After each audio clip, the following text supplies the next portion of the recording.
Hello and welcome back to the 6th episode of INaction's How to Fix the World in 80 Days. Today we're talking about war. War is the worst, pretty much the lowest form of human behavior, so I think we should just stop.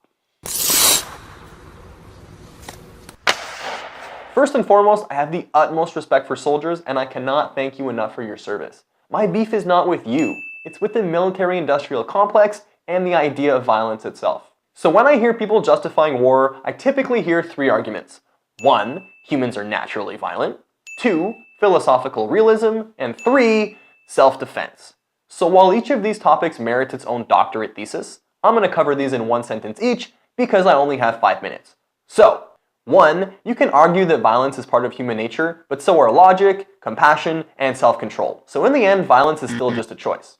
2. You can't use realism because even if you win the war, by definition that means someone must have lost the war, and in a globalized world where we count on our allies for trade or international relations, you're literally just shooting yourself in the foot.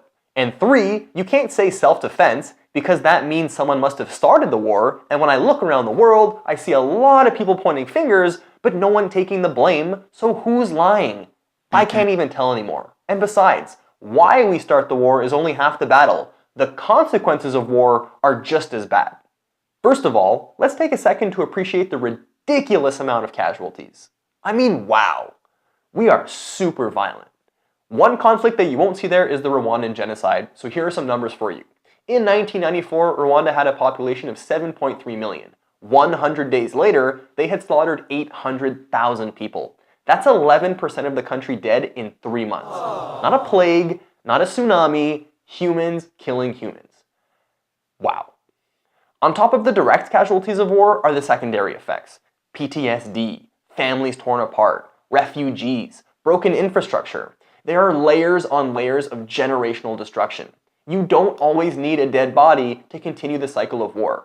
These secondary effects guarantee that the next war is almost inevitable, which is definitely going to be super expensive. I mean, look at these budgets. Saudi Arabia spends 10.4% of their GDP on defense, and the US spends more than the next 8 countries combined.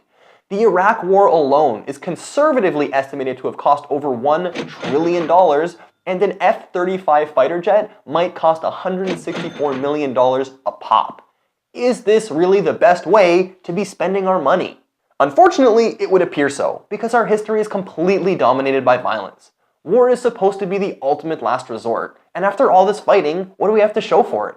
Corrupt politicians? A misallocated economy? Environmental collapse? I am tired of hearing that the next war is going to be the last war. It's time to declare war on war itself. Here's how all future wars should be settled. All the heads of state step into a ring and beat the shit out of each other until there's only one person left standing. You want to go to war? Fine. Fight your own battles. Stop sending people to die for you. But since I don't see this idea taking off anytime soon, here's what we should do in the meantime.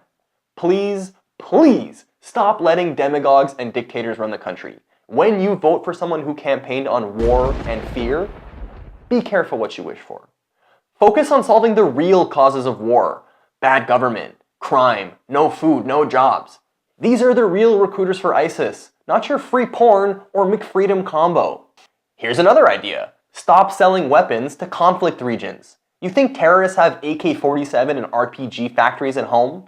Nah, we gave them those. And what did we think was going to happen when we gave lunatics big weapons? They're going to use them. Listen, I know that we will always need a badass military force with the most sophisticated equipment to help us deal with threats like ISIS or Hitler. But the problem is we are aggressively violent. Too many people use war not as a last resort, but as a tool, and we should be better than this by now.